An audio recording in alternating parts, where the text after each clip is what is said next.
السلام علیکم ورحمۃ اللہ وبرکاتہ۔ وعلیکم السلام۔ الحمدللہ نحمده ونصلي علی رسولہ الکریم، اما بعد فاعوذ باللہ من الشیطان الرجیم، بسم اللہ الرحمن الرحیم، وَإِن مِّنكُمْ إِلَّا وَارِدُهَا صدق اللہ مولانا علی العظیم۔ آئیے سب سے پہلے ہم اور آپ اس رسول ہاشمی کی بارگاہ میں عقیدت و محبت کا نذرانہ پیش کریں جو سب سے اول بھی ہے، سب سے اعلیٰ بھی ہے، جن کا چہرہ والضحیٰ واللیل اذا سجا، وہ نبی جس راہ سے گزر جائے اس راہ کی مٹی کو اٹھا کر اپنے جسم پر لگا لینا، ساری بیماریاں دور ہو جائے گی۔ وہ نبی جس کا قلب میں دھوت آب حیات ہے، یہ میں نہیں کہہ رہا ہوں، بریلی کے امام عشق و محبت پر اعلیٰ حضرت کہتے ہیں سب سے اولا والا ہمارا نبی، سب سے بالا والا ہمارا نبی، جس کے قلب میں دھوت ہے آب حیات، جائے وہ جانے مسیحا، جس کے قلب میں دھوت ہے آب حیات، جائے وہ جانے یا رسول اللہ زندہ باد، زندہ باد۔ تو آئیے ہم اسی نبی پر درود کا ہدیہ نچھاور کریں، پڑھیں باواز والا اللہم صلی علی سیدنا مولانا محمد مادن جودی والبرم وآلہ وآلہ وسلم۔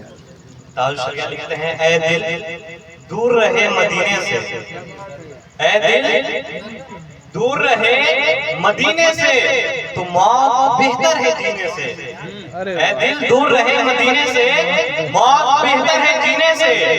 اور لکھتے ہیں ذکر سرکار صلی اللہ علیہ وسلم، ذکر سرکار کرتے ہیں مومن، ذکر سرکار کرتے ہیں مومن، کوئی مر کے جل جائے پینے سے۔ جو ہم نبی کا ذکر کرتے ہیں اگر کوئی جلتا ہے تو جلے، حسد کرتا ہے تو کرے۔ تاج شریعہ لکھتے ہیں ذکر سرکار کرتے ہیں مومن، جل کے مر جائے کوئی پینے سے۔ اور بارگاہ خدا تک کیا پہنچے، بارگاہ خدا تک کیا پہنچے جو گر جائے نبی کے سینے سے، بارگاہ خدا تک کوئی کیا پہنچے جو گر جائے نبی کے سینے سے۔ ماشاءاللہ یہ پروگرام بچے کے بسم اللہ خوانی کے موقع پر رکھی گئی ہے۔ جب کوئی بچہ بسم اللہ پڑھتا ہے تو ماں باپ بہت خوش ہوتے ہیں۔ جب کوئی بچہ پہلی مرتبہ نام جب ابو کا لیتا ہے والد بہت خوش ہوتا ہے۔ جب بچہ پہلی مرتبہ نام اماں کا لیتا ہے تو والدہ بہت خوش ہوا کرتی ہے۔ رشتہ دار کوئی فون کرے بچے کو، رشتہ دار جب کوئی فون کرتا ہے تو رشتہ دار کو سناتے ہیں میرا بچہ بسم اللہ پڑھنے لگا ہے، میرا بچہ ابا کہنے لگا ہے، میرا بچہ اماں کہنے لگا ہے۔ گھر والے فون کرتے ہیں تو کہتا ہے میرا بچہ بسم اللہ پڑھنے لگا ہے۔ ماں باپ بھی خوش ہوتے ہیں۔ اس خوشی کا عالم کسی سے نہیں، ماں باپ سے پوچھو کہ اس خوشی کا عالم کیا ہوتا ہوگا جب کوئی بچہ بسم اللہ پڑھتا ہے، جب بچہ اپنے زبان سے والدہ کا نام لیتا ہے، جب بچہ اپنے زبان سے ابا کہتا ہے۔ لیکن یہی بچہ آج 20 سال کا ہو گیا، 25 سال کا ہو گیا، ایسے تلخ زبان سے آواز دیتا ہے کہ ماں باپ کا دل دکھ جاتا ہے، والد بھی ناراض ہو جاتے ہیں، ماں باپ بھی ناراض ہو جاتے ہیں۔ میرا بچہ جب بسم اللہ پڑھا تھا تو کتنی خوشی ہوئی تھی، آج یہ بچہ نام لیتا ہے کتنی تلخ انداز میں، ماں کا دل رو رہا ہے، باپ کا دل رو رہا ہے۔ ماں باپ بھی جب بچے سے بات کرتے ہیں تو ڈر ڈر کر بات کرتے ہیں کہ کہیں میرا بچہ ناراض نہ ہو جائے۔ آج اپنے بچوں کو انجینئر بنا دیے، ڈاکٹر بنا دیے، کلیکٹر بنا دیے۔ آج آپ کا بچہ اچھا بزنس مین ہے، آپ کا بچہ جاب کر رہا ہے، لیکن ماں باپ ڈرتے ہیں کہ ماں باپ ڈرتے ہیں کہ میرا بچہ مجھ سے ناراض نہ ہو جائے۔ او نادان، تو نے اپنے بچے کو انجینئر بنایا، ڈاکٹر بنایا، لیکن سنو اگر تم اپنے بچے کو حقوق اللہ کی تعلیم دیے ہوتے، حقوق العباد کو تعلیم دیے ہوتے، حقوق والدین کو تعلیم دیے ہوتے تو وہ بچہ جو ڈرتے ہو تیرا بچہ ناراض نہ ہو، وہ بچہ جس سے تم ڈرتے ہو میں ایسی بات کروں گا تو میرا بیٹا ناراض نہ ہو جاتا۔ اگر تو حقوق والدین سکھایا ہوتا تو وہ بچہ تجھ سے ڈرتا کہ میرے ماں باپ نہ ناراض ہو جائے۔ سبحان اللہ۔ کیونکہ اللہ قرآن میں متعدد مقامات پر فرماتا ہے کہ والدین کے ساتھ احسان کرو، تو تم اگر بچے کو حقوق والدین سکھاتے تو وہ بچہ ڈرتا کہ مجھ سے میرے ماں باپ ناراض نہ ہو جائیں، مجھ سے میرے ماں باپ ناراض نہ ہو جائیں، کیونکہ وہ جانتے ہیں کہ اللہ اس سے خوش ہوتا ہے جس سے اس کے ماں باپ خوش ہوتے ہیں۔ اللہ فرماتا ہے کہ اگر تم چاہتے ہو کہ میں راضی ہوں تو تم اپنے والدین کو راضی کر لو، میں راضی ہو جاؤں گا۔ تم والدین کو راضی کر لو، میں راضی ہو جاؤں گا۔ لیکن آج ہم تعلیم کے معیار میں بہت پیچھے ہیں۔ آج تعلیم اپنے بچوں کو دینا ہی نہیں چاہتے، نہ ہمیں موت کی فکر، نہ ہمیں عذاب کا خوف۔ جب میرے آقا پر یہ آیت نازل ہوئی وَإِن مِّنكُمْ إِلَّا وَارِدُهَا، تم میں سے کوئی ایسا نہیں جس کا گزر پل صراط سے نہ ہو۔ جب میرے آقا پر یہ آیت نازل ہوئی تو آنکھ کے اشک جار ہو گئے۔ وہ جانتے تھے پل صراط کی حقیقت، وہ جانتے تھے کہ پل صراط 500 سال کا راستہ ہے، وہ جانتے تھے کہ پل صراط بال سے زیادہ باریک ہے، وہ جانتے تھے پل صراط تلوار سے زیادہ تیز ہے۔ میری امت اس راستے سے کیسے گزرے گی؟ اس راستے کے نیچے دوزخ ہے۔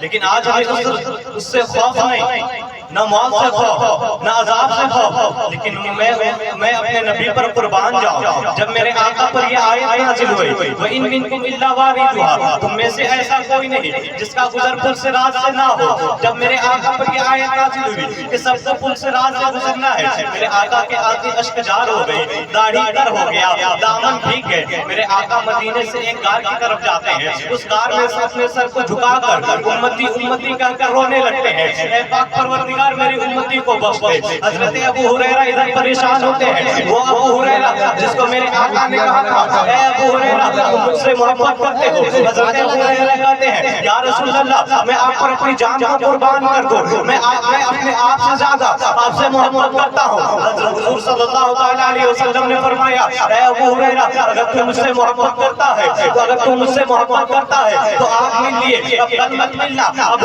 دوسرے دن آنا، بلکہ پرسوں آنا۔ جب یہ بات حضرت ابو ہریرہ سنے تو آپ کے اشک جار ہو گئے، ایک کھمبے کے پاس کھڑے ہو کر رونے لگے۔ پھر نبی نے فرمایا اے ابو ہریرہ روتا کیوں ہے؟ فرمایا ابو ہریرہ کہ یا رسول اللہ میں اس لیے رو رہا ہوں کہ نہ جانے کل کا دن کیسے گزاروں گا، کل میں جب آپ کو نہیں دیکھوں گا میری حالت کیا ہوگی۔ وہ ابو ہریرہ جب اتنے بات نبی نے فرمایا تھا کہ ابو ہریرہ آج مل لیے کل مت آنا، پرسوں ملنا، پرسوں ملنا۔ جب یہ بات حضرت ابو ہریرہ سنے تھے تو آگے سے اشک جاری ہو گئی تھی۔ تو آج نبی 2 دن سے مدینے میں دکھائی نہیں دیے ہیں۔ حضرت ابو ہریرہ کہتے ہیں میں پریشان ہوں، میں ایسا ہو گیا تھا جیسے ایک مجنون کی حالت ہوا کرتی ہے۔ میں سب سے نبی کا پتہ پوچھتا تھا، ایک شخص نے بتایا کہ نبی پہاڑ کی طرف چل کر گئے ہیں۔ میں پہاڑ کی طرف گیا، کہیں کا آتا پتہ نہ چلا، ایک چرواہے سے ملا، چرواہے سے پوچھا کیا تم نے محمد صلی اللہ علیہ وسلم کو دیکھا ہے؟ اس چرواہے نے کہا نہیں، میں نہیں جانتا محمد کون ہے۔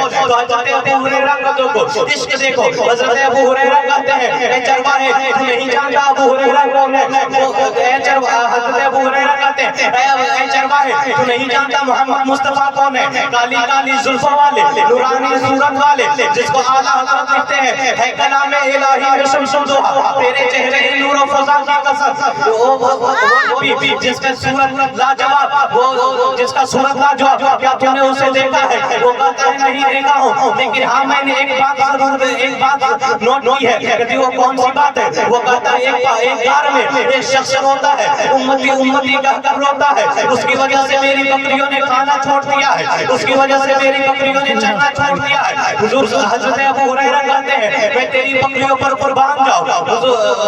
حضرت ابو ہریرہ کہتے ہیں اے چرواہے بتا اس کا پتہ۔ جب ان کو پتہ بتایا جاتا ہے وہ جاتے ہیں غار میں، جا کر غار میں داخل ہوتے ہیں، نبی سے عرض کرتے ہیں اے پاپا اے نبی چلیے مدینے کو چلیے۔ مدینے کے لوگ پریشان ہیں، آنکھوں سے اشک جاری ہے، لوگ آپ کو نہیں دیکھے ہیں، مدینے میں ایسا معلوم ہوتا ہے جیسے چین و سکون نہیں ہے، آپ مدینے کو چلیے۔ نبی فرماتے ہیں اے ابو ہریرہ جو میں جانتا ہوں وہ تو نہیں جانتے ہیں۔ پھر حضرت ابو ہریرہ